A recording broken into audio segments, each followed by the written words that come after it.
बच्चों, जरा सोचिए, रेलवे स्टेशन पर गार्ड हरी झंडी दिखाता है तो ट्रेन चल पड़ती है।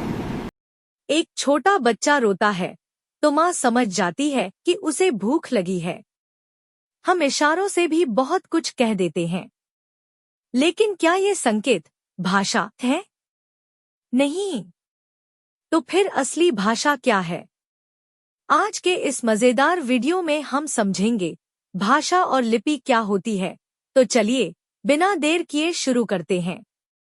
सबसे पहले समझते हैं कि भाषा है क्या। गार्ड की झंडी या बच्चे का रोना सिर्फ संकेत है, भाषा नहीं।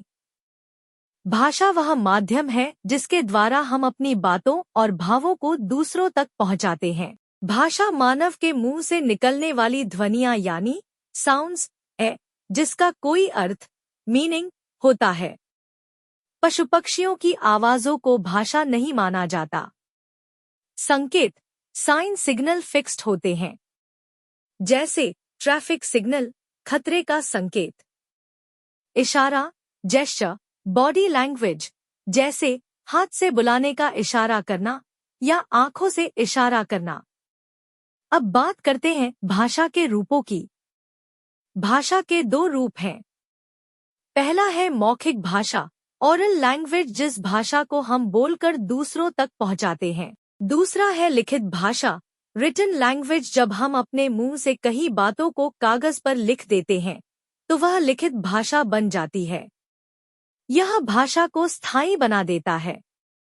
यह भाषा को एक मानक स्टैंडर्ड रूप देता है। अब एक बहुत ही मजेदार सवाल, हम जो बोलते हैं उसे लिखते कैसे हैं? हमारे मुंह से निकलने वाली आवाजों को लिखने का तरीका लिपि है। जैसे हिंदी के लिए आ, क, ख और अंग्रेजी के लिए ए, बी, सी। लिपि को पढ़ना लिखना ही अक्षर ज्ञान है, और जिसे अक्षर ज्ञान है वह साक्षर होता है।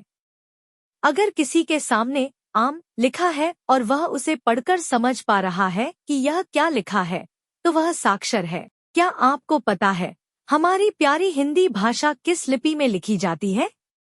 बिल्कुल सही, हिंदी देवनागरी लिपि में लिखी जाती है।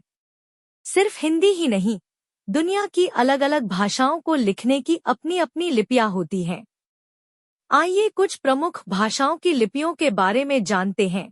संस्कृत, मराठी और नेपाली, इन भाषाओं की लिपि भी हिंदी की तरह देवनागरी ही है। पंजाबी, यह भाषा गुरुमुखी लिपि में लिखी जाती है। उर्दू भाषा को फारसी लिपि में लिखा जाता है। बंगाली, इस भाषा की लिपि बांग्ला है। अंग्रेजी, फ्रेंच, स्पेनिश और जर्मन की लिपि रोमन है। जरा सोचिए, अगर लिखित भाषा न होती तो क्या होता? अगर लिखित भाषा न होती तो हम पुराने इतिहास और कहानियों को नहीं जान पाते। लिखित भाषा ही हमारे ज्ञान को सुरक्षित रखती है। तो दोस्तों, आज हमने सीखा कि भाषा क्या है, इसके रूप क्या हैं और लिपि किसे कहते हैं। अब आपके लिए एक छोटा सा सवाल, क्या आप कमेंट बॉक्स में बता सकते हैं कि अंग्रेजी इंग्लिश भाषा की लिपि कौन सी है? मैं आपके जवाब का इंतजार करूंगा।